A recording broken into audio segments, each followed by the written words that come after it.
अगर कोई व्यक्ति मान लो बीमार पड़ जाए, वो अच्छा मान के चलो टीचर हो सकता है, बहुत सारे बच्चों को पढ़ाया है, लेकिन बीमार पड़ जाएगा तो डॉक्टर की जरूरत पड़ेगी। यस या नो? तो कहने का मतलब है कि टीचर अपने फील्ड का धुरंधर है, डॉक्टर अपने फील्ड का धुरंधर है, और कार मैकेनिक अपने फील्ड का धुरंधर है। यस या नो? लेकिन जब वो एक कॉमन प्लेटफॉर्म पे आते हैं, मान लो हम सेफ शॉप में आए हैं अलग अलग फील्ड से निकल के, तो हम लोगों को इस बिजनेस की बारीकियों को जानना समझना, ये बिजनेस किस तरीके से चलता है और इस बिजनेस में हम लोग कैसे बड़ी कामयाबी ले सकते हैं, इसको जानने समझने के लिए हमें समय निकालना चाहिए कि नहीं? तो इसी के लिए फ्राइडे के दिन ट्रेनिंग रखी जाती है। और आज लेकिन एक स्पेशल ट्रेनिंग थी, इस वजह से शायद कुछ कंट्रीब्यूशन भी कलेक्ट किया, कुछ खिलाया पिलाया भी होगा शायद आपको, लेकिन हर बार कुछ खिलाते पिलाते नहीं है और पैसे भी नहीं लेते, फ्री में ही होती है वो मीटिंग। और आपके नजदीक में जहाँ पर भी आप लोग, जैसे सतवीर जी ने बताया कि अलग अलग जगह से आप लोग आए हैं, तो आपके आसपास में जहाँ पर भी ट्रेनिंग होती है, हिंदुस्तान के कई सौ शहरों में ट्रेनिंग ऑलरेडी होती है, आपके नजदीक में जहाँ पर भी ट्रेनिंग अटेंड करने का आपको मौका मिले, क्योंकि हम लोगों ने जो शुरुआत करी थी, तो मैं खुर्जा बुलंदशहर में काम करता था, तो मैं लोगों को यहाँ से पकड़ के आगरा ले जाता था ट्रेनिंग अटेंड करवाने के लिए, और जो जो लोग मेरे साथ वहाँ ट्रेनिंग में गए वो लोग सीखे और आज वो लोग डायमंड बन के बैठे हैं। समझ रहे हैं आप? तो आप इसको बिल्कुल भी गंवाइए मत इस मौके को। आज मुझे मौका मिला आप लोगों से बातचीत करने का, क्योंकि सिर्फ मोटिवेशन की बात से जिंदगी नहीं बदलती है, हम लोगों को उन कामों को समझना टू द पॉइंट जरूरी है कि हमें करना क्या है।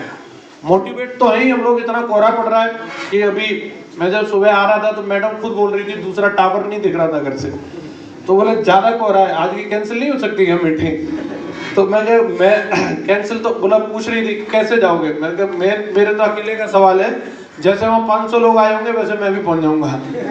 तो आप सब लोग भी अगर आ गए तो मोटिवेट तो है आप लोग। यस या नो? क्योंकि सर्दी इतनी है कि लोग टेम्परेचर चेक करने के लिए बाहर निकल के नहीं देख रहे, रजाई में से वो टांग बाहर निकाल के देख रहे हैं कितनी सर्दी है, जगना है कि नहीं जगना है। तो उस सर्दी में आप घर से निकले तो मतलब बड़ी बात है, हैं? तो एक बार जोरदार तालियां आप सबके लिए होनी चाहिए।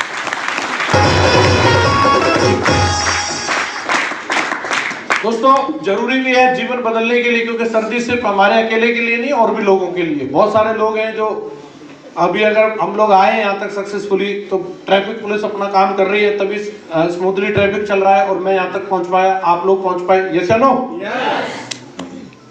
और भी बहुत सारी हैं जो लगातार काम कर रही हैं, हॉस्पिटल वाले अपने काम पर हैं, टैक्सियां चल रही हैं, ऑटो चल रहे हैं, ट्रेन चल रही नहीं चल रही?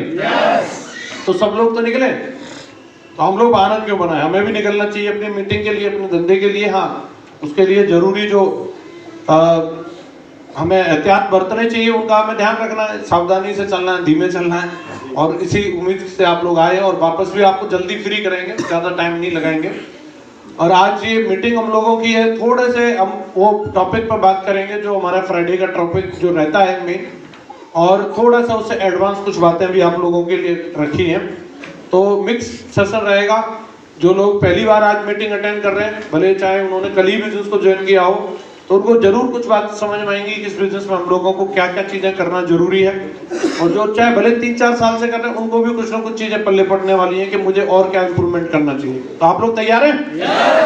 मैं पहले छोटा सा अपना परिचय दे देता हूँ और उसके बाद फिर हम टू द पॉइंट ट्रेनिंग के बारे में बातचीत करेंगे। ये ट्रेनिंग वैसे मैं दे रहा हूँ, मेरी जगह कोई भी दे सकता है, ऐसा नहीं है कि मतलब जो है सिस्टम की कुछ बातें हैं जो मुझे जानने के लिए मिली, मैंने अपनी जिंदगी में अप्लाई करी, उनसे मुझे अच्छे परिणाम मिले, तो आज मैं आपके सामने खड़े होकर बता रहा हूँ। और बहुत सारे लीडर हैं जो बहुत बढ़िया अच्छी ट्रेनिंग देते हैं और बढ़िया तरीके से टीम को बनाया है और यहाँ तक पहुँचाया है, तो कोई भी लीडर इन बातों को बताने के लिए सक्षम है। आज आप लोग एज ए फ्रेशर अटेंड कर रहे हैं, आने वाले टाइम में ये माइक आपके पास होगा और आप भी दूसरे लोगों को ये ट्रेनिंग दे रहे होंगे, बशर्ते उन चीज़ों को ध्यान से सुनना और समझना जरूरी है। तो दोस्तों सबसे पहले आप सब लोगों का बहुत बहुत स्वागत है आज की इस दमदार मीटिंग में। और ऑडियो कनेक्ट कर दीजिए, मेरे लैपटॉप में कनेक्टेड है, उसका वॉल्यूम बढ़ा दीजिए बढ़िया तरीके से। 2024 में हम लोग अभी आगाज होने वाला है, यस या नो? 2023 बहुत शानदार रहा और बड़ी सारी उपलब्धियां रही और बहुत सारी चीजों के लिए 2023 को जाना जाएगा, यस या नो? 2023 में हम लोग चंद्रमा पे पहुंचे, हाँ जी, तो बहुत सारे हम लोगों ने अचीवमेंट लिए और 2024 के लिए कुछ और नए इरादे बनाए। कितने लोग मानते हैं कि 2024 धमाकेदार होगा? 2023 में कुछ अधूरे काम रह गए थे, जैसे वर्ल्ड कप अधूरा रह गया 2024 में फिर अभी आने वाला मौका है, फिर देखेंगे 50 ओवर वाले में नहीं तो 20 ओवर वाले में देखेंगे। तो 2024 एक नया साल है। साल कभी भी अगर जैसे महीने की भी गणना की जाती है, हफ्ते की भी की जाती है, दिन की भी की जाती है, तो जब भी नया साल आता है ऐसे चाहते तो उसको मतलब नहीं भी बनाते, जो चल रहा था वो चलते रहता, लेकिन कहीं ना कहीं बुजुर्गों ने सोचा होगा इसके पीछे कोई ना कोई तो वजह रही होगी कि हम लोग लगातार 10 से 12 महीने अपनी जिंदगी में उतार चढ़ाव झेलते हैं और फिर से हमें एक नया कमिटमेंट लेने का, अपनी जिंदगी को फिर से रीस्टार्ट करने का एक मौका रहता है। आप लोग भी फील करते होंगे कि नया साल आ रहा है, इस साल कुछ बड़ा करेंगे, ऐसा मन में फीलिंग आती नहीं आती? बचपन से ऐसा आप लोगों को लगता है कि 1 जनवरी के दिन मतलब जैसे शुरुआत होती है, हैप्पी न्यू ईयर, और बहुत सारी शुभकामनाएं, बहुत सारे ग्रीटिंग्स एक दूसरे को दिए जाते हैं। लेकिन मेरा ऐसा मानना है कि इस सिर्फ शुभकामनाओं से साल ऐतिहासिक नहीं बनता। कैलेंडर बदलने से जिंदगी नहीं बदलती, हालात नहीं बदलते, हालात बदलते हैं खुद को बदलने से। और अगर हम खुद के अंदर कुछ बदलाव करेंगे तो ये साल हमारे लिए ऐतिहासिक होगा। यस या नो? 2023 में बड़े बड़े अचीवमेंट लिए हमारी कंपनी ने, बड़े सारे स्टेप लिए हैं। 2024 की ओपनिंग में ही हमारी कंपनी बहुत सारे हम लोगों को गिफ्ट देने वाली है। मैं आपकी जानकारी के लिए बताऊं, तकरीबन 12 प्रोडक्ट पाइपलाइन में हैं जो इस जनवरी 2024 में लॉन्च होने वाले हैं। और सबसे यूनिक प्रोडक्ट जिसका हम सबको बेसब्री से इंतजार है, 23 जनवरी को हम लोगों के हाथ में होगा संपूर्ण रामायण, जिसके लिए आप सब लोग बहुत समय से वेट कर रहे हैं। और उसके साथ ही उसके कंपैरेटिव इसी तरीके के और भी कई यूनिक प्रोडक्ट आ रहे हैं जो डायरेक्ट सेलिंग इंडस्ट्री में यूनिक प्रोडक्ट है, किसी के भी पास नहीं है वो प्रोडक्ट, वो आपके हाथ में अभी सेप्सॉप देने जा रही है। रिसर्च बेस्ड प्रोडक्ट होंगे, उनके माध्यम से आप बिल्कुल पूरे इंडिया में छाने वाले हैं। तो 2024 का आगाज दमदारी से होना चाहिए कि नहीं होना चाहिए? तो बिल्कुल पूरी दमदारी से तैयारी करिए और इस साल को बिल्कुल ऐतिहासिक बनाइए। मैं साल की आप लोगों को बहुत बहुत शुभकामनाएं देता हूँ। 2024 आपके लिए मंगलकारी हो और बहुत सारी खुशियां लेकर के आए। स्वागत करेंगे आप 2024 का। मैं बात कर रहा था अपने बारे में, मुझे भी ये बिजनेस आप लोगों की तरह एक दिन मौका मिला था। आज से 20 साल पहले, करीबन मुझे 20वां साल चल रहा है। 2004 में मैंने बिजनेस को ज्वाइन किया था, सितंबर 2004 में। तो मैं गांव में रहता था, सादाबाद के पास मेरा गांव है, जो हम लोग यहाँ लोकल है, सब लोग जानते हैं।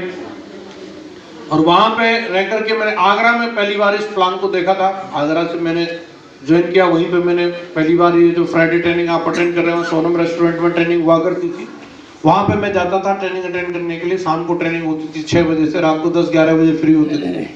और वहाँ से सीख करके फिर पूरे इंडिया में काम करने की शुरुआत करी।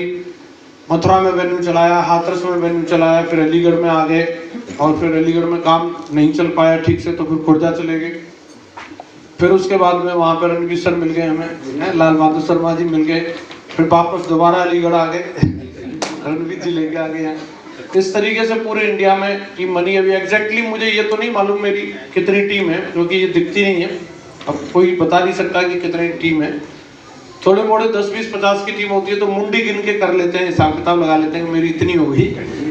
तो मैं तो मुंडी भी नहीं गिन सकता, मुंडी कुछ ज्यादा ही हो गई है। लेकिन कंपनी में 18 लेवल हैं कंपनी में टोटल। जैसे फ्रेशर से हम लोग ज्वाइन करते हैं, उसके बाद ब्रॉन्ज बनते हैं, फिर सिल्वर बनते हैं, फिर प्लेटिनम बनते हैं। इस तरीके से 18 लेवल है कंपनी में। मैं 18 के 18 लेवल पूरे कर चुका हूँ।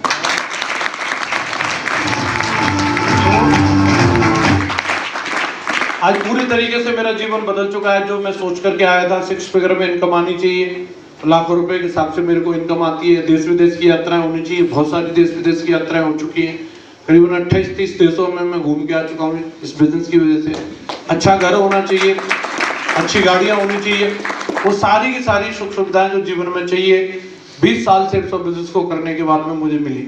सबसे बड़ी बात, एक जो व्यक्ति की, हर एक व्यक्ति की चाहत होती है रिटायरमेंट। हर इंसान चाहता है, नहीं चाहता? yes. लगातार किसी भी काम को करने के बाद में 10 साल 20 साल एक रिटायरमेंट की प्लानिंग हर इंसान की होती है कि भाई अब ज्यादा मेहनत ना करनी पड़े और हमें लगातार पैसा मिले। तो वो मेरी भी प्लानिंग थी और मुझे ऐसा सौभाग्य मिला कि मैं यंग एज में रिटायर हो गया इस बिजनेस में। तो मैं आया था जब 17-18 साल का ही था, 23 साल की एज में मैं डायमंड बन गया था, क्योंकि मुझे जल्दी ये जानकारी मिल गई थी तो मैंने जल्दी डिसीजन ले लिया। आपको अगर अभी जानकारी मिली है तो आप 3 से 4 साल काम करके आप अपनी रिटायरमेंट प्लान कर सकते हैं। रिटायरमेंट का मतलब ये नहीं होता घर में बैठे रहो, रिटायरमेंट का मतलब होता है कि अपने जो भी गोल है वो अचीव हो जाए और फिर जब मन करे तब काम करो। हाँ जी, तो अभी उसी तरीके से ऐसा नहीं है कि मैं घर में बैठा रहता हूँ, बिजी रहता हूँ, टीम में रहता हूँ, पर लेकिन ऐसा नहीं है मेरे ऊपर प्रेशर हो। चॉइस है अभी अपनी, मतलब जिस दिन करना है कर सकते, छुट्टी लेने के लिए किसी से पूछना नहीं, 15 दिन नहीं भी करना तो भी चलेगा, महीने भर नहीं भी करना तो भी चलेगा, तनख्वाह पूरी आती रहेगी। तो इस तरीके से आज ये जीवन इस बिजनेस में बन चुका है। मेरा जीवन जिस तरीके से बदला ये बड़ी बात नहीं है, मेरे साथ में जिन लोगों ने भरोसा किया, जो लोग मेरे साथ आए, जिन्होंने चलना शुरू किया एक एक करके, वो लोगों की भी जिंदगी बदली। यहाँ पे आप देख पा रहे हैं हमारे साथी रणवीर सर हैं, मर्करी बन चुके हैं, आज इस बिजनेस में लाख से ज्यादा की टीम सर की बन चुकी है। सर ने भी एक दिन इस बिजनेस की शुरुआत करी। बहुत सारे लोग इस स्थिति में रह करके बहुत सारे बहाने बनाते हैं, लेकिन सर ने कोई भी बहाना ना बना करके उन सब चीजों को अपनी ताकत बनाया और आज इस बिजनेस में बहुत सारे लोगों के लिए प्रेरणा स्रोत बन के दिखाया। और आज सर का भी जीवन बदला और सर के साथ में भी बहुत सारे लोग जो आए उनकी भी जिंदगी बदली। इसी श्रृंखला में सतवीं सर का नाम आता है। 50,000 के आसपास सतवीं सर की टीम आज हो रही है और आज इस बिजनेस में पूरी तरीके से अपनी जिंदगी बदली। और जो जो साथी इनके साथ में चलते रहे, एक एक करके वो डायमंड बनते चले जा रहे हैं। बहुत जल्द आप देखेंगे भागीरथ जी और चेतन जी की डायमंडशिप होने वाली है।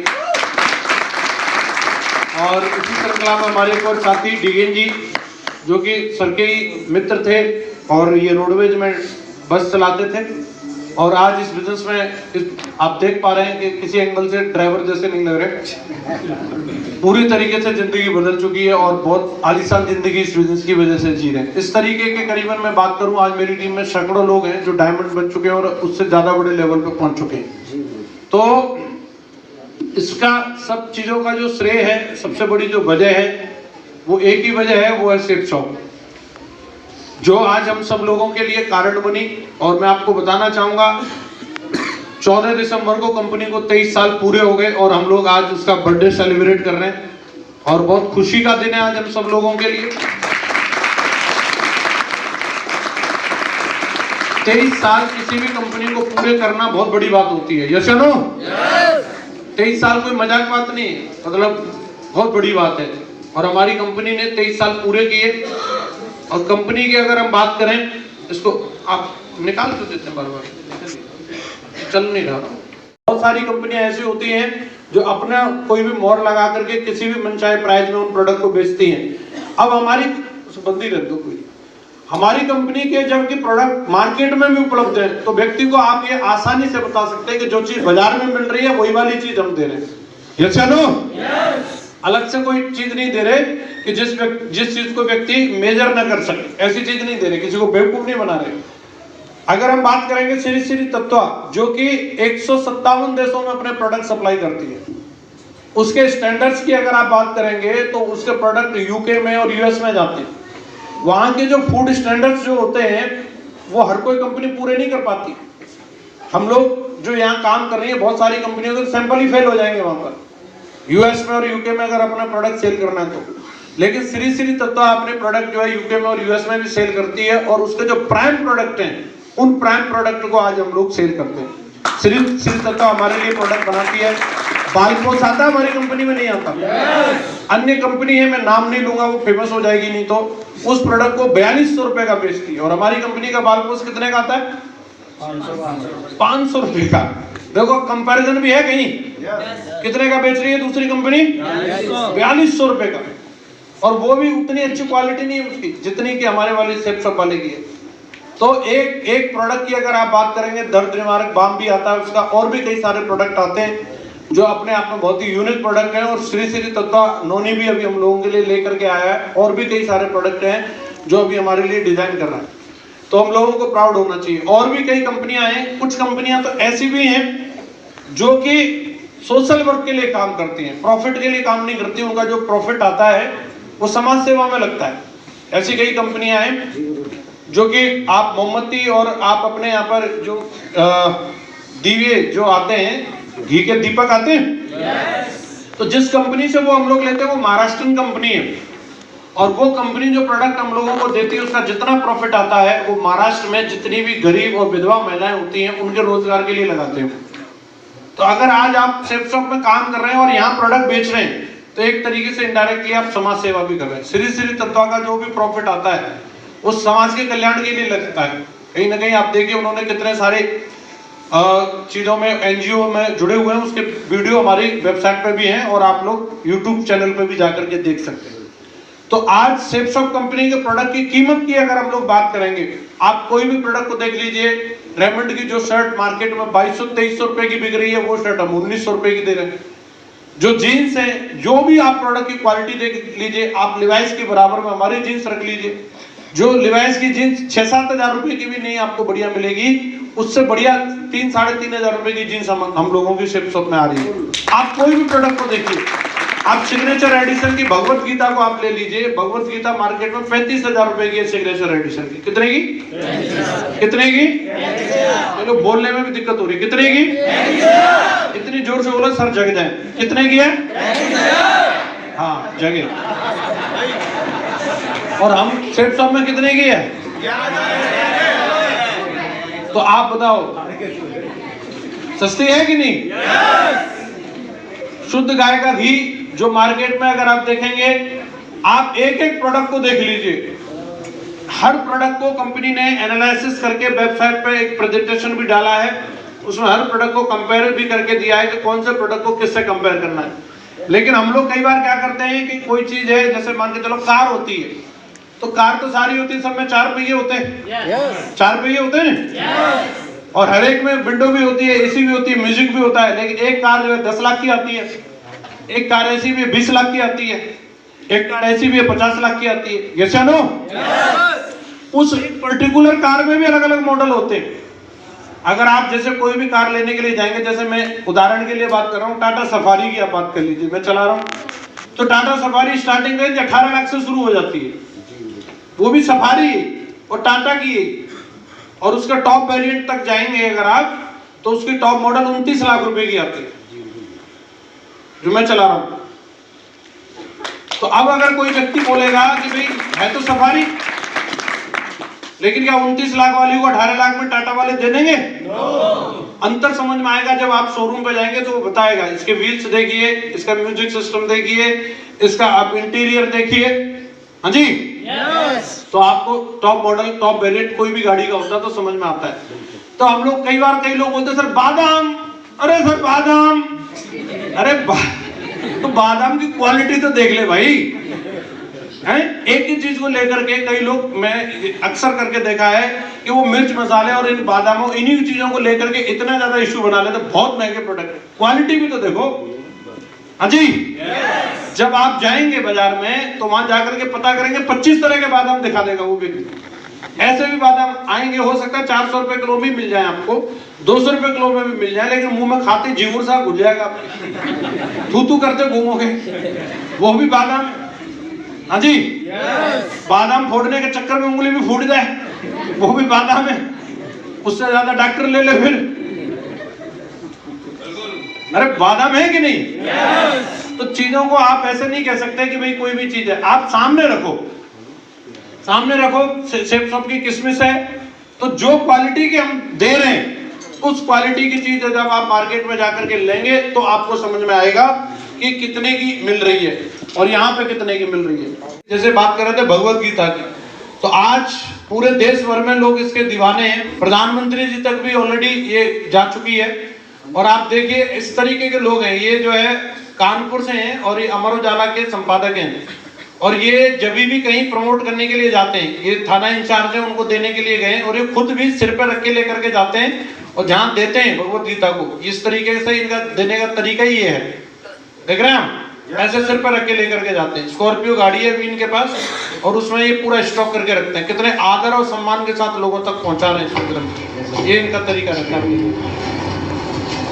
इतना यूनिक दमदार प्रोडक्ट है, इसको आपको भी इस तरीके से एक मुहिम बना करके लोगों तक पहुंचाना चाहिए कि नहीं? ये देखिए शामली टीम है हमारी, पूरे के पूरे सारे के सारे आप देख रहे हैं यूपी पुलिस का पूरा जलवा है, ठीक है। और इन लोगों ने वहां के जो भी मुजफ्फरनगर, शामली, मेरठ, सहारनपुर, पूरा मतलब जितना प्रशासन के जितने भी उच्च अधिकारी हैं, जितने हॉस्पिटल हैं, कहीं पर भी एक को भी छोड़ा नहीं है जिनको इन्होंने दी नहीं हो भगवत गीता। 7 लोगों ने टारगेट किया, 2 लोगों ने दुबई और 5 लोगों ने थाईलैंड का टारगेट किया है।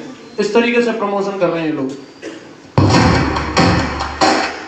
तो प्रोडक्ट की बात कर रहे थे हम लोग। प्रोडक्ट कंपनी क्या कहती है, पहले प्रोडक्ट को खरीदो, पहले इस्तेमाल करो, विश्वास करो, उसके बाद ही इसको दमदारी के साथ, भरोसे के साथ प्रमोट करो।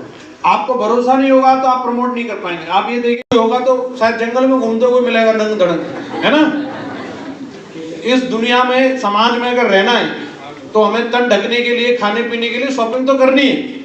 शॉपिंग करने के लिए सबसे पहला ऑप्शन है रिटेल स्टोर। वहां से अगर आप सामान लेंगे तो वहां सामान मिलेगा आपको एमआरपी पर, यस या नो? दूसरा ऑप्शन है फैक्ट्री आउटलेट, वहां एमआरपी पर या थोड़ा बहुत 5-10% डिस्काउंट मिल सकता है आपको। और तीसरा ऑप्शन क्या है, सेफ शॉप। अगर आप यहाँ से सामान की शॉपिंग करेंगे तो यहाँ डिस्काउंट भी मिलेगा और साथ में लाखों रुपए महीने कमाने की अपॉर्चुनिटी भी मिलेगी। तो आप बताओ शॉपिंग कहाँ से करनी चाहिए और कहाँ से करवानी चाहिए लोगों को? बस इतनी सी बात है जो आपको बताया अभी कि प्रोडक्ट खरीदिए, उसको अच्छे तरीके से इस्तेमाल करिए। जब आप संतुष्ट हो जाते हैं तो फिर उसी को दूसरे लोगों को दमदारी के साथ प्रमोट करिए। रेडी है? अब बात करते हैं कि सेफ शॉप हम लोगों को ये सारी चीजें दे रही है। प्रोडक्ट के बारे में आपको बता दिया। पे आउट की अगर हम लोग बात करें तो आप सब लोगों ने प्लान के मुताबिक देखा है कि जब हम 2 लोगों को ज्वाइन कराएंगे एज पर बिजनेस वॉल्यूम हमारा चेक बनता है। तो कंपनी ने जो हमारा पे आउट प्लान डिसाइड किया है वो भारत सरकार के जो रूल्स में जितना मैक्सिमम कमीशन बांटने के लिए भारत सरकार ने 2021 में रूल बनाया डायरेक्ट सेलिंग इंडस्ट्री को लेके, उस रूल के अकॉर्डिंग जितना मैक्सिमम कोई भी कंपनी कमीशन बांट सकती है उतना कमीशन हमारी कंपनी देती है। और इंडिया में कोई भी कंपनी नहीं है जो 4 लाख रुपए पर वीक की आपको कैपिंग देती हो और प्लस साथ में रैंक इनकम भी देती हो। कोई भी कंपनी नहीं, सिर्फ सब कंपनी। और इतने फास्ट पे आउट करती है, इधर चेक शो होता है और अगले दिन ही खाते में आ जाता है। ये चलो आज तक कोई व्यक्ति नहीं बता सकता कि मेरा 500 का चेक बना था और कभी आया नहीं। सबका पैसा टाइम से मिलता है कि नहीं मिलता? तो जो भी मैक्सिमम हमें अचीवमेंट चाहिए उसे सबके माध्यम से लिए जा सकते हैं। अभी मैं यहाँ एक एक चीज को बताऊंगा, मोबाइल कितने का, घड़ी कितने की है और क्या क्या आ सकता है, तो वो सब चीजें बताने की जरूरत नहीं है। पैसा आता है तो आदमी क्या क्या कर सकता है, आप सब लोग मेरे से ज्यादा समझदार हैं। यस या नो? अब बात आती है मिलेगा कैसे। आज की मीटिंग का जो हमारा एजेंडा है मेन न्यू एसोसिएट ओरिएंटेशन, जो हमारी फ्राइडे ट्रेनिंग जिसको हम लोग बोलते हैं NAO बोलते हैं इसको, न्यू एसोसिएट ओरिएंटेशन। तो जो ये फ्राइडे ट्रेनिंग होती है ये क्या सिर्फ नए लोगों के लिए होती है, पुराने लोगों के लिए भी होती है? सबके लिए होती है। तो जो बातें हमें जो बताई जाती हैं या कई बार हम खुद ही खड़े होकर के लोगों को बता रहे होते हैं, तो ये चीजें सिर्फ जो लोगों ने नया बिजनेस शुरू किया उन्हीं लोगों को फॉलो करनी है, सबको फॉलो करनी है। तो बस हमें ध्यान से समझने की जरूरत है। कई बार हम लोगों के साथ में क्या रहता है कि कई लोग बोलते हैं कि सर मेरा काम नहीं चल रहा, मेरा काम कैसे चलेगा? तो मैं एक ही चीज कहूंगा, बेसिक्स पे हमें उतरना होगा। और जब हम बेसिक काम को अच्छे तरीके से करते हैं, काम चलता नहीं दौड़ता है। लेकिन अगर हम बेसिक काम कर भी रहे हैं लेकिन हम कहीं ना कहीं डिस्ट्रैक्ट हैं और कोई ना कोई बीच में डिस्ट्रैक्शंस आती रहती हैं अलग अलग तरीके की, और वो कहीं ना कहीं हमारे फोकस को डाइवर्ट कर देती है। एक बार क्या है कि एक बच्चा अपने गुरुजी के पास गया और उसको बोला कि मैं पूरी मेहनत से पढ़ाई करता हूँ और मैंने कई एग्जाम दिए लेकिन मेरा किसी भी सरकारी नौकरी के लिए नंबर नहीं आ रहा, मैं कोई भी एग्जाम पास नहीं कर पा रहा। तो उसके गुरुजी ने उसको बोला कि ठीक है मैं तुम्हें इसका कारण बताऊंगा। यहाँ पर एक ये मटका रखा बहुत बड़ा सा, और इस मटके में तुम्हें पानी भरना है और एक काम करना है कि ये मटका यहीं फिक्स रहेगा, तुम ये छोटा बर्तन लेकर के जाओ और पास में नदी है वहां से तुम पानी ला करके उसमें डालो।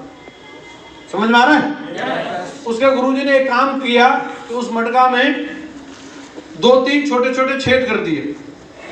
अब वो जैसे ही जाता और पानी भर के लाता और उसमें पटकता, फिर जाता, फिर लेके आता, फिर डालता, मेहनत पूरी हो रही थी लेकिन उसको उस मटके में पानी दिख नहीं रहा था। कारण आपको मालूम है क्यों नहीं दिख रहा था? क्यों नहीं दिख रहा था? और वो छेद जब तक उस मटका में रहेंगे तो क्या लगता है पानी दिखेगा? कई लोग मेहनत तो पूरी करते हैं लेकिन वो डिस्ट्रैक्शन रहते हैं, वो कहीं ना कहीं उनकी जो एनर्जी है वो लीक होती रहती है, सोशल मीडिया पे लगे रहेंगे, तमाम इधर उधर की बातों में लगे रहेंगे, राजनीति करने में लगे रहेंगे, चुगली करने में लगे रहेंगे, एक दूसरे की बुराई करने में लगे रहेंगे। और जब तक वो एनर्जी इस तरीके से वेस्ट होती रहेगी, कितनी भी बाल्टी पानी ला करके डाल देना वो मटका भरने वाला नहीं है। कई लोगों को इसी तरीके से मेहनत करते करते कई साल हो जाती है लेकिन उस तरीके के रिजल्ट नहीं मिलते जो मिलने चाहिए। दोस्त कंपनी का नहीं, कंपनी में अभी भी लोग धुआंधार टारगेट जीत रहे हैं। 1100 लोग अभी पेरिस घूम के आए और अभी 1100 लोगों को लेकर के हम लोग अभी थाईलैंड जा रहे हैं। तो आप बताओ अगर काम नहीं चलता तो ये 1100 लोग, मतलब मजाक बात नहीं है, 2 फ्लाइट भर जाएंगी। हम किसी जमाने में बोलते थे एक जहाज भर के लेके जाएंगे, जो सबसे बड़ा जहाज है ना 450 की कैपेसिटी का, ऐसे भी 2 जहाज उसमें भी आएंगे नहीं लोग। इतने लोग जा रहे हैं, कैसे जा रहे हैं? काम कर रहे हैं, लोगों के साथ काम हो रहा है। अगर हमारे साथ नहीं हो रहा तो कहीं ना कहीं लीकेज है, उस लीकेज को देखना पड़ेगा। तो सिस्टम हमें बोलता है, हमें एक एक चीज को समझिए। सबसे पहले सक्सेस पाथ के लिए बताया जाता है PATH, इसी के अंदर हमारी सफलता छुपी है।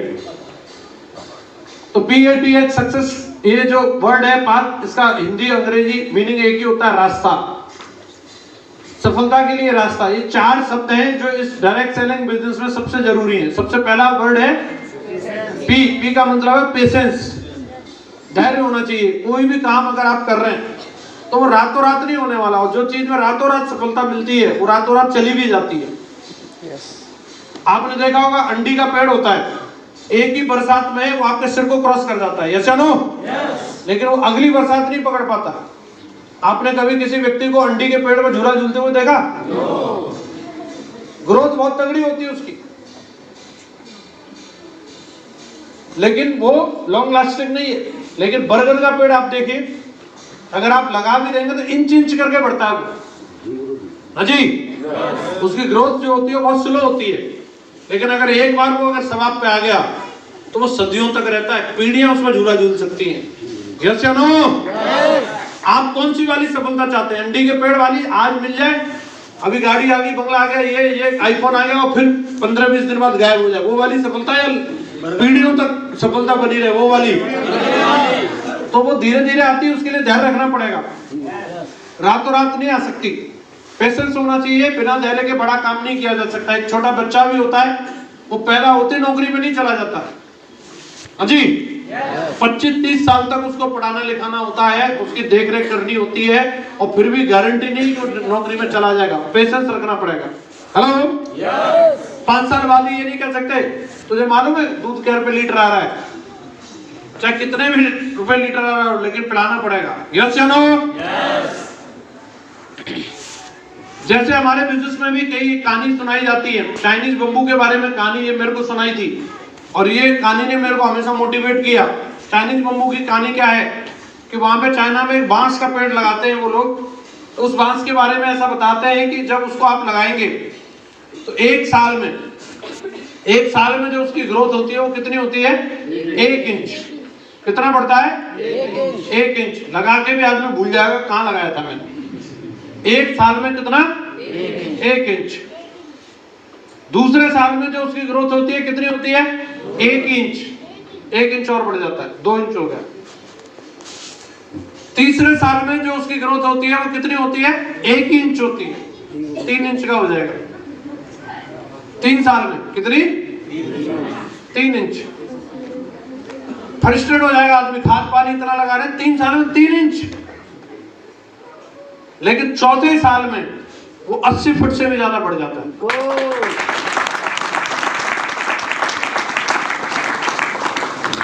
लेकिन अगर पहले 2-3 साल पेशेंस ना रखा जाए तो क्या लगता है वो 80 फुट का होगा कभी? और ये सिर्फ कहने की बात नहीं है, ऐसा हमारे बिजनेस में भी होता है। मैं जब शुरुआत में इस बिजनेस में आया तो मैं 3.5 साल तक गोल्ड ही बना रहा था। मुश्किल से 60-70 हजार रुपए कमाए थे मैंने।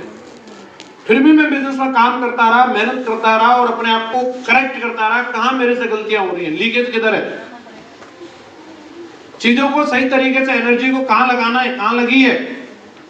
और जब सही तरीके से सिस्टम के तरीके से जब काम किया, अपलाइन भी वही थे, कंपनी भी वही थी, कुछ भी बदलने की जरूरत नहीं पड़ी, सिर्फ अपने आप को बदलने की जरूरत पड़ी और अगले 1.5 साल में मैं डायमंड बन गया था, अगले 8 महीने में डबल डायमंड, अगले 6 महीने में ट्रिपल डायमंड बन गया।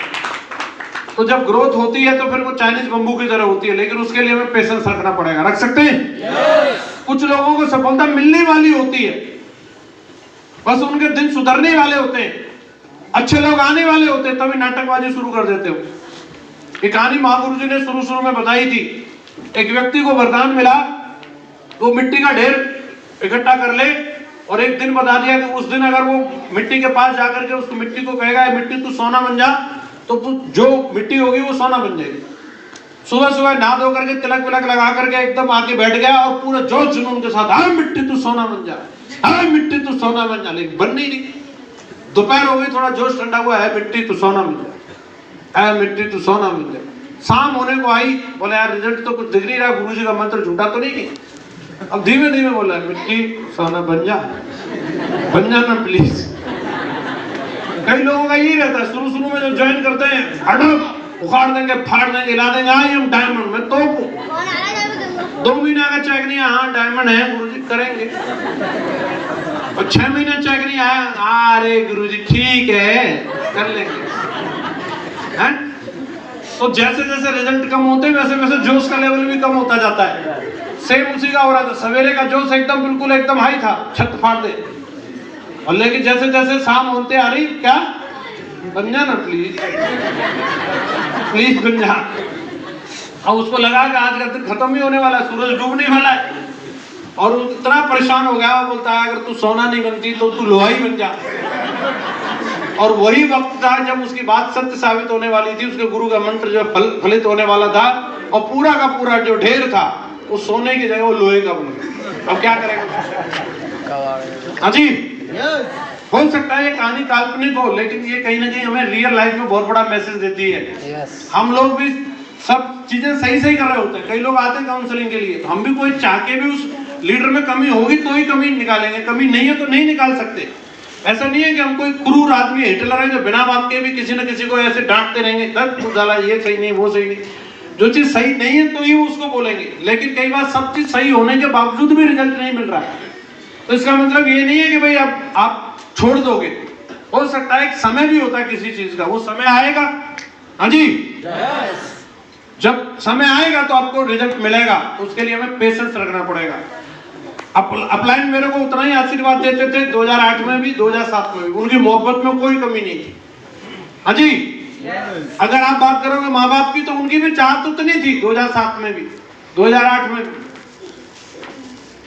मेरी मेहनत की बात करोगे तो मैं बिल्कुल एक पैर पर खड़े रहने के लिए तैयार था। 2007 में भी मैं नीम की पत्ती खाने के लिए तैयार था। कोई नया हवन यज्ञ नहीं किया मैंने 2009 में। कई लोग पूछते हैं ऐसा क्या किया था आपने? सिर्फ पेशेंस रखा था।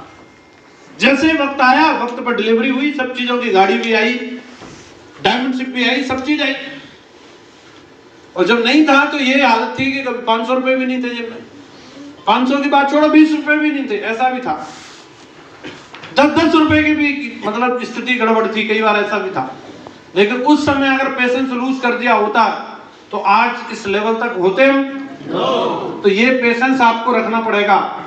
ये एक अमेरिका में एक व्यक्ति हुआ था, बहुत बड़ा सेल्समैन हुआ, इंश्योरेंस के क्षेत्र में उसने बहुत नाम किया था।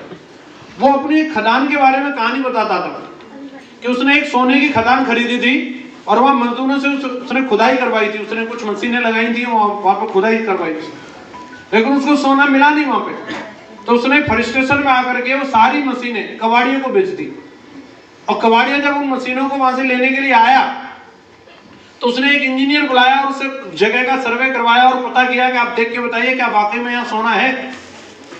तो इंजीनियर ने सर्वे करके देखा और कहा कि अगर आप वाकई में अगर यहाँ सोना होगा तो 3 फुट खुदाई और आप करके देखो तो आपको सोना मिल सकता है। तो कबाड़ी ने कहा भाई 3 फुट की खुदाई मेरे कहने से कर दो। तो जो लेबर थी उन्होंने 3 फुट खुदाई और करी और वो पूरी की पूरी जो सोने की खदान थी वो मिल गई। कबाड़ियों को मिली, लेकिन जिसने मेहनत करी थी उसको नहीं मिली। तो कई बार इस तरीके की चीजें रहती है। बाद में इस सबक को उसने अपनी जिंदगी में इंश्योरेंस के क्षेत्र में आजमाया। पेशेंस रखना है, क्योंकि वो 3 फुट दूर रह गया था सोने से। तो कई बार हमारी सफलता हमारे पास आने वाली होती है, मैं बहुत सारे लीडरों को देखता हूँ 6 महीने तक उनका जोश बरकरार रहा, हर हर महादेव हर हर गंगे, टाई वाई लगाना, सब कुछ एकदम फिट ओके की रिपोर्ट है, टाइम पर रिपोर्टिंग सब कुछ बढ़िया है, और काम टेक ऑफ करने वाला था, टाई गायब, कमिटमेंट गायब, फोन स्विच ऑफ, फिर तुरंत वो नाटकबाजी शुरू हो जाती है। तो कहीं ना कहीं हमें वो कई लोग देखते हैं, सोचते हैं सर मेरी टीम में मेरे जैसे कमिटमेंट वाले लोग नहीं आ रहे। आप मेरी कहानी जानना चाह रहे हैं, मेरे साथ कमिटमेंट वाले लोग कब आए? क्योंकि हर आदमी की जिंदगी में कब किसकी एंट्री होती है जानना जरूरी है कि नहीं? मैं डायमंड बना, मेरे बाद मेरे जो अगले डायमंड थे वो लाल बहादुर शर्मा जी थे जी गुरुजी। लेकिन शर्मा जी मेरी टीम में कब आए? जो मेरे नेक्स्ट डायमंड थे।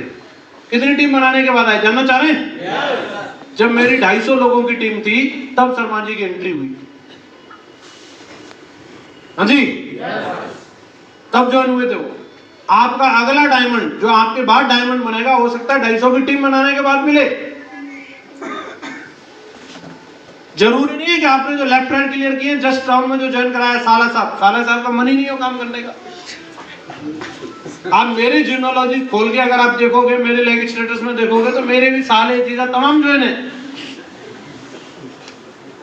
लेकिन डायमंड बनने की जब बारी आई तो वो शर्मा जी ने करके दिखाया। अब मैं उनके आने तक से पहले अगर बिजनेस छोड़ देता और मैं उन्हीं लोगों से उम्मीद करता कि ये नहीं कर रहा, कि ये नहीं कर रहा, उनमें से कई अभी गांव में बुकी चला रहे हैं। हाँ जी, उनके चक्कर में मैं अपनी सफलता को क्यों रोकूं? लोग जो दूसरे लोगों को देखते हैं, सर ये क्यों नहीं कर रहा? मैंने 15 की टीम बना दी सर, 15 में से एक भी नहीं चल रहा। 15 की टीम बना दी, बात ये नहीं है। आपको काम करने वाला जो व्यक्ति हो सकता है 15 लोग प्रोडक्ट ही लेने के लिए आए। विकास जी जब मेरी टीम में आए, विकास जी को सारे लोग जानते हैं। पूरी तरीके से रिटायर कर दिया उन्होंने, बहुत बड़ा काम करके दिखाया, क्राउन एम्बेसडर बन गए। हाँ जी, लेकिन जब वो मेरी टीम में आए तब मेरी टीम 1800 की थी। दूसरी चीज है एटीट्यूड, हमारा नजरिया। कोई भी इंसान परिस्थिति की वजह से सुखी दुखी नहीं होता, वो अपने नजरिए की वजह से सुखी दुखी होता है। सिचुएशन सबके सामने एक जैसी होती है, लेकिन कहीं ना कहीं एक व्यक्ति उसी सिचुएशन को ऐसे हैंडल करता है कि उसमें वो इतिहास बना देता है, और एक व्यक्ति उसी सिचुएशन को लेकर के बैठा रहता है। सबसे बड़ी अगर किसी चीज का अगर अंतर है तो नजरिए का अंतर है। जितने भी जीतने वाले विजेता लोग हैं, ऐसा नहीं उनके लिए बहुत बढ़िया हाईवे बना करके दिया भाई आप चलिए इस पर रेड कारपेट पर जाकर के सफल हो जाओ। मुसीबतें परेशानियां उनको भी आई, लेकिन उन्होंने उनको इस तरीके से हैंडल किया कि जिसकी वजह से वो लोग कामयाब हुए। आपको देखना है कि आप आपकी जिंदगी की समस्याएं जो आने वाली हैं आप उनको किस तरीके से हैंडल करते हैं।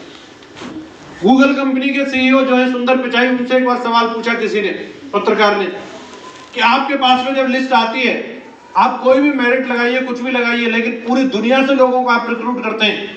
इंग्लैंड से भी लोगों को ले रहे हैं, अमेरिका से भी ले रहे हैं, जापान से भी ले रहे हैं, भारत से भी ले रहे हैं, और एक लेवल एक ऐसा होता है कि वहां पर परसेंटेज और बाकी सब चीजों में बहुत सारे लोग, कई 100 लोग ऐसे होते हैं जो सेम होते हैं। ऐसा होता है कि नहीं होता? फिर आप कैसे डिसाइड करते हैं कि किसको लेना है, किसको नहीं लेना, और किसको बड़ा अधिकारी बनाना है और किसको नॉर्मल काम देना है? कैसे डिसाइड करते हैं? तो उन्होंने क्या जवाब दिया जानना चाह रहे हैं? तो बोला हम वो सारे मेरिट वगैरह सब चेक करने के बाद, जो हमारे रिटर्न एग्जाम होते हैं उनको लेने के बाद हम एक इंटरव्यू भी करते हैं, और जब वो इंटरव्यू होता है तो इंटरव्यू में हम व्यक्तियों से सवाल ये पूछते हैं कि आपने अपनी जिंदगी में क्या क्या चैलेंज फेस किए, क्या क्या चैलेंज आए आपको आपकी जिंदगी में, और उनमें से आप कैसे बाहर आए, और उसका जो आंसर होता है उसके आधार पर हम उस व्यक्ति को प्रमोशन देते हैं, उसके आधार पर हम उस व्यक्ति को बड़े पोजीशन देते हैं। और बहुत सारे लोग ऐसे होते हैं सिवाय किताब रटने के उन्होंने और कुछ नहीं किया। माँ बाप ने उन्हें फैसिलिटी प्रोवाइड कराई और वो रट्टू तोता की तरह सिर्फ रटते रहे, कोई अप एंड डाउन नहीं झेले, उन्हें नॉर्मल काम दे दिया जाता है। लेकिन बहुत सारे लोग ऐसे होते हैं जो बहुत सारी मुसीबतों को झेल करके वो यहाँ तक पहुंचाए, उनको बड़ी जिम्मेदारियां दी जाती है। सेना में भी जब प्रमोशन की बारी आती है, आप यूपी पुलिस में भी देख लीजिए, लेकिन एक लेवल पे जब पहुंचाने की बात आएगी कि भाई किस व्यक्ति को इतनी बड़ी प्रमोशन देनी है, तो नौकरी का टाइम ड्यूरेशन के हिसाब से, क्वालिफिकेशन के हिसाब से 20 लोग होंगे कम से कम, उसमें 20 लोग होंगे। सेना में जनरल एक ही को बनाया जा सकता है, यस और नो? यस। लेकिन वो एक व्यक्ति को जो सिलेक्ट किया जाता है उसका पूरा ट्रैक रिकॉर्ड देखा जाता है कि इसकी नौकरी में क्या क्या चैलेंज रहे और उनको कैसे इस व्यक्ति ने उसमें से बाहर निकला। साहब ये मणिपुर में थे, कितने मरवा दिए इन्होंने। ये जम्मू कश्मीर में रहे तो इनका किस तरीके का ऑपरेशन चला वहां पर, और वो जो कम से कम कैजुअलिटी और सही तरीके से चीजों को हैंडल करके जो व्यक्ति लेकर जाता है उसको प्रमोशन दिया जाता है। और आपकी रियल लाइफ में भी भगवान ये सारी चीजों को देखता है। जब आपको प्रमोशन की बारी आएगी वो देखेगा कि इसकी जिंदगी में जब जब समस्या आई तो इसने क्या किया उन समस्याओं के साथ। अब ये सामने बैठे रणवीर सर, बहुत सारे लोग ऐसे होंगे जो कम पढ़े लिखे होंगे, कक्षा 6 तक पढ़े, और बहुत सारे लोग ऐसे आपको मिल जाएंगे, उनके सामने जब आप जाओगे और उनको कहोगे कि आप सर काम क्यों नहीं कर रहे, आप डायमंड क्यों नहीं बने, मैं तो कम पढ़ा लिखा हूं, मैं तो कम पढ़ा लिखा हूं। उनकी बीवी बोलेगी रणवीर जी डायमंड बन गए, आप डायमंड, मैं तो कम पढ़ा लिखा हूं। उनके बच्चे पूछेंगे आप डायमंड क्यों नहीं, बोले हम तो कम पढ़े लिखे हैं। अपना पूछेगा, बोला आप भी कर सकते हो, बोला हम तो कम पढ़े लिखे। वो एक ही चीज है, वो पूरी जिंदगी इसी बात के साथ गुजार देगा, इसी चीज की रट लगाता रहेगा कि हम कम पढ़े लिखे। और इन्होंने इसी चीज को ताकत बना लिया। आज अगर इन्हें बुलाया जाता है तो इसी बात के लिए बुलाया जाता है। एक कक्षा 6 पढ़ा हुआ आदमी 1 लाख की टीम कैसे बना सकता है?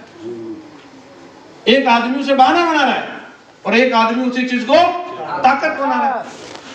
सतवीर जी यहाँ पे बैठे हैं, अब बहुत सारे ऐसे लोग होंगे जो जूस वाले होंगे, गरीब होंगे, और उनको आप ये प्लान जाकर के दिखाओ, बोला भाई आप इसमें ज्वाइन कर लो और आज यहाँ से, अरे सर हम क्या कर लेंगे सर, हम तो गरीब मर रहे हैं सर हम। और वो इतनी कहानी लंबी बताया, हो सकता है तुम्हारे भी कपड़ा उतरवा ले वो,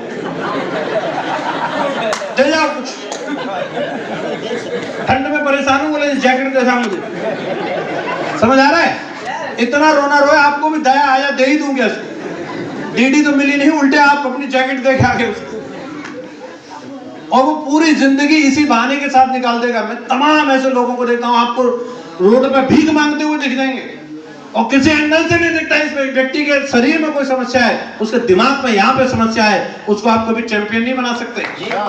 और ऐसे भी लोग हैं जो शरीर में बहुत सारी समस्या है, लेकिन दिमाग अगर उनका सही है, एटीट्यूड अगर उनका सही है, साले समस्याएं होंगी शरीर में कितनी भी, भयंकर बीमारियां होने के बाद, पैरालिसिस होने के बाद भी लोगों ने इतिहास बना दिया, बिकॉज जब एटीट्यूड उनका सही था। इस वजह से आपको देखना है, आपको अगर चैंपियन बनना है, समस्याएं आती रहेंगी, उतार चढ़ाव आते रहेंगे, उनके साथ आप किस तरीके से हैंडल करते हो, यही आपका नजरिया है।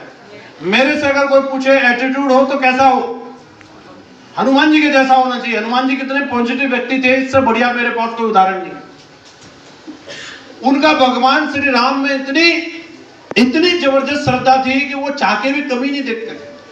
आप सबको उनका बहुत सारे वाक्य हैं, उनमें से एक वाक्य बताता हूं कि जब दुष्ट रावण माता सीता का हरण करके ले गया था तो उनको लाने के लिए पुल बनाया जा रहा था, मालूम है सबको?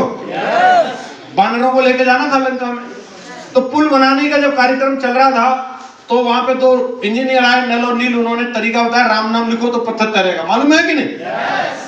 तो सारी सेना इसी काम पे लगी थी, राम नाम लिखते थे और पत्थर तैरता था और समुद्र में डालते थे। भगवान राम को लगा यार हमारे नाम का पत्थर तैरा, हमें भी ट्राई करना चाहिए। तो रात के झुटपुटे अंधेरे में गए वो और चुपचाप से लेकर के पत्थर डाल के देखा और पत्थर डूब गया। उनको लगा हो सकता है पत्थर खराब होगा, दूसरे वाले को ट्राई करते हैं, को लिया, वो डाला, वो भी डूब गया। फिर तीसरा लिया, वो भी डाला, वो भी डूब गया। अब उनको लगा यार कहीं ऐसा तो नहीं, शक्तियां काम ही नहीं कर रही हो हमारी, और ये बात लोगों को पता चल गई तो दिक्कत हो जाएगी। उन्होंने पीछे मुड़ के देखा, कोई देख तो नहीं रहा, और पीछे हनुमान जी खड़े थे, जय श्री राम। हनुमान जी बोला हाँ आप यहाँ क्या कर रहे हैं? बोले प्रभु आपकी लीला देख रहा हूँ। बोले लीला देख तो ली, लेकिन किसी को बताना मत। हाँ जी। बोला नहीं मैं तो सबको बताऊंगा। बोला अजीब आदमी है यार, जिसकी मना कर रहे हैं वही काम करने की बोल रहा है, क्या बताओगे? बोले वही जो मैंने देखा है। बोले क्या देखा आपने? बोले मैंने देख लिया प्रभु, इस संसार में जो चीज एक बार प्रभु श्री राम के हाथ से छूट गई वो कभी तैर नहीं सकती, वो तो डूबेगी डूबेगी।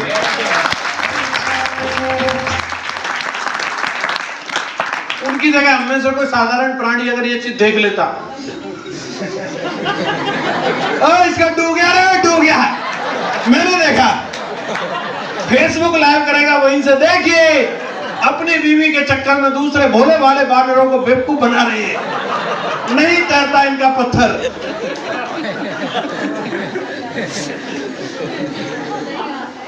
और बोलते हैं साहब हमारे साथ कुछ हो नहीं रहा। उनकी श्रद्धा थी। और जिस व्यक्ति के अंदर इस तरीके की श्रद्धा होगी उसके साथ काम होगा। मैं जब महागुरु जी के साथ ज्वाइन हुआ था तब उनके पास वो ऑडी BMW नहीं थी। या मेरे साथ जो मेरे डायमंड आए तो मैं डे 1 से इतना अमीर नहीं था। अगर इन्हीं सब चीजों को देखते तो बहुत सारे टेस्टों में हम भी फेल हो जाते। लेकिन उनका एटीट्यूड पॉजिटिव था और पॉजिटिव चीजों को देखा, वो भी सफल हुए, हम भी सफल हुए। बहुत सारे लोग छोटी छोटी चीजों को लेकर के अपनी नेगेटिव बात करने लग जाते हैं। तो अगर बड़ा काम करना है तो एटीट्यूड हमेशा हनुमान जी की तरह रखना है। रख सकते हैं? टीचेबिलिटी, सीखने और सिखाने की क्षमता, ये हमेशा हम लोगों को समझना है। सिखाने से पहले सीखना भी होगा। ये जानना भी जरूरी है क्या सिखाना है। कई लोग सिखाने निकल पड़ते हैं, उन्हें यही नहीं पता कि सिखाना क्या है। खुद ने भी सीखा नहीं है, दूसरों को सिखाने के लिए जा रहा है वो। एक अनकन्विंस व्यक्ति किसी को कन्विंस कर सकता है क्या? तो पहले खुद को कन्विंस करना जरूरी है। सीखने के लिए सबसे पहली चीज बीच में अपनी ईगो आ जाती है। कौन सिखाएगा? तो डिग्रियां पूछने लगते हैं, जाति पूछने लगते हैं, धर्म पूछने लगते हैं लोगों का। मैं आपसे पूछ रहा हूं, अगर आप यहाँ ये उत्सव, ये मेरे जोन में आप यहाँ पे आए, हो सकता है यहाँ तक आने के लिए आपको रास्ता मालूम नहीं थी, तो आपने रास्ता पूछने के लिए किसी के सामने वाले की आप डिग्री पूछेंगे या रास्ता पूछेंगे? रास्ता। आप कहीं सुनसान जगह से आ रहे हैं, बाईपास से आ रहे हैं, कहीं जगह से ऐसी से आ रहे हैं कि वहां पर कोई नहीं बताने वाला, तो आप क्या करेंगे? रास्ता पूछेंगे या पहले जाति पूछेंगे? रास्ता। तो जैसे हमारी मंजिल पर पहुंचाने के लिए कोई भी व्यक्ति हमें मिल जाए, वो मायने नहीं रखता वो किस जाति से, किस धर्म से है। हमारे काम के लिए अगर कोई भी व्यक्ति सहारा बन रहा है, उससे सीख लो। और आज अगर एक बार सीख लोगे तो जिंदगी भर वो काम आने वाला है। और सीखने की कोई उम्र नहीं होती। और आज आप जिसको भी सबसे बड़ा गुरु मान रहे हो, वो भी कभी न कभी बड़ा शिष्य रहा होगा। एक अच्छा सिपाही अच्छा कमांडर बन सकता है, जो अच्छा सिपाही नहीं रहा वो अच्छा कमांडर भी नहीं हो सकता। अच्छा शिष्य ही अच्छा गुरु बनेगा। जो अच्छा शिष्य नहीं है, आज सीखने की चाहत नहीं है, तो वो अच्छा टीचर कैसे बन सकता है? और एक एक चीज को सीखने के लिए हमें तैयार रहना है। और महान लोग जो बनते हैं वो महान आदर्शों की वजह से बनते हैं। हाँ जी, हम देश को तो महान बनते हुए देखना चाहते हैं। हर कोई चाहता है इंडिया महान बने, हम महान देश में रहेंगे तो अच्छा रहेगा। लेकिन देश को महान बनाने से पहले खुद को महान बनाना पड़ेगा। वो खुद महान जब हम बनेंगे जब हमारे जीवन के कुछ आदर्श होंगे। जहां सीसीटीवी लगा रहता है वहां हम एकदम सावधान हो जाते हैं, क्योंकि वो रिकॉर्ड में आ रहा है। लेकिन जहां सीसीटीवी नहीं है हम मनमानी करने लगते हैं। लेकिन जिंदगी में सफल होना, कहीं सीसीटीवी नहीं मिलेगा, इसके बावजूद भी आपको अपना काम ईमानदारी से करना है। असली ईमानदार वो नहीं होता जो किसी की निगरानी में सही सही काम करे। असली ईमानदार वो होता है जो बिना निगरानी के भी सही सही काम करे। बोला जाता है वास्तविक ईमानदारी जो है वो कभी बिकाऊ नहीं होती, परिस्थितियों द्वारा निर्धारित नहीं होती। आज हम मीटिंग में हैं, आज यहाँ पे नारे लगवाए जा रहे हैं, तो आप नारे लगा रहे हैं, लेकिन इस बात से फर्क नहीं पड़ता कि आप यहाँ पे नारे लगा रहे हैं। फर्क इस बात से पड़ता है जब आप यहाँ से जाने के बाद में भी आपका जोश का लेवल क्या रहता है। कई लोग रहेंगे समय होने के बावजूद भी बहाने मारेंगे, और वही चीज अंतर पैदा कर देती है कि एक व्यक्ति सफल हो जाता है और एक व्यक्ति पीछे रह जाता है। कई लोग सोचते हैं क्या फर्क पड़ेगा? फर्क पड़ता है साहब। एक गांव में सूखा पड़ गई तो एक पंडित जी को बुलाया और पूछा कि कैसे भी करके बरसात हो। पंडित जी ने फॉर्मूला बताया, अमावस्या की रात को अगर पूरे गांव वाले सभी लोग गांव के मुख्य कुआं में अगर एक एक गिलास दूध डालेंगे तो बरसात हो जाएगी। तो सारे लोगों ने सुन लिया, बोले भाई ठीक है, अमावस्या की रात को सबको एक एक गिलास दूध डालना है। एक चालाक था, उसने सोचा यार सारा गांव उसमें दूध डालेगा, अगर मैं एक गिलास पानी डाल के आ जाऊंगा क्या पता चल रहा है? पूरे गांव के सामने पता चलेगा क्या? ऐसा सोचा उसने। अगले दिन जब पंडित जी ने आकर के चेक करके देखा, उसमें एक बूंद भी दूध नहीं था, सारा का सारा पानी था, क्योंकि सबने यही सोच लिया कि मेरे एक गिलास से क्या फर्क पड़ने वाला है। कई टीमों का यही हाल होता है कि मेरे अकेले करने से क्या हो जाएगा। फर्क पड़ता है साहब, एक एक व्यक्ति के करने से पड़ता है, समाज में भी पड़ता है, देश में भी पड़ता है और टीम में भी पड़ता है। हम सबको अपना बेस्ट देना और पूरी ईमानदारी के साथ में देना है। लकड़हारे की कहानी सबने सुनी है। उसकी कुल्हाड़ी जो है नदी में गिर गई, रो रहा था बैठ करके। जल देवता निकल के आए और उसकी ईमानदारी चेक करने के लिए उन्होंने क्या किया, सोने की कुल्हाड़ी ला करके दी। बोले क्या ये तुम्हारी कुल्हाड़ी है? तो लकड़हारा क्या बोला, नहीं नहीं प्रभु ये मेरी कुल्हाड़ी नहीं है। फिर वो गए पानी में और वहां से एक चांदी की कुल्हाड़ी निकाल के लाए। क्या? बोले ये तुम्हारी कुल्हाड़ी है? बोले नहीं नहीं प्रभु ये भी मेरी कुल्हाड़ी नहीं है। तो उसके बाद में फिर वो फिर दोबारा तीसरी बार गए पानी में और जाकर के वही कुल्हाड़ी लेकर के आए और पूछा क्या ये तुम्हारी कुल्हाड़ी है लोहे वाली? बोला हाँ प्रभु यही मेरी कुल्हाड़ी है। तो जल देवता उसकी ईमानदारी से इतने प्रसन्न हुए उसको तीनों कुल्हाड़ी देती। लेकिन आज के जमाने में शायद अगर कोई होता, पहली बार हाँ यही तो है, अरे इसी को ढूंढ रहा था।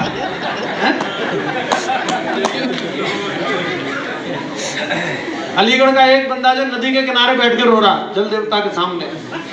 तो क्या हुआ? बोले मेरी बीवी गिर गई इसमें। जल देवता ने सोचा शायद उससे इंस्पायर हुआ होगा ईमानदारी वाली बात से, तो वो गए उसमें जाकर के उन्होंने माधुरी दीक्षित को निकाल के दिखाया। क्या ये तुम्हारी बीवी है? हाँ हाँ बोले यही है।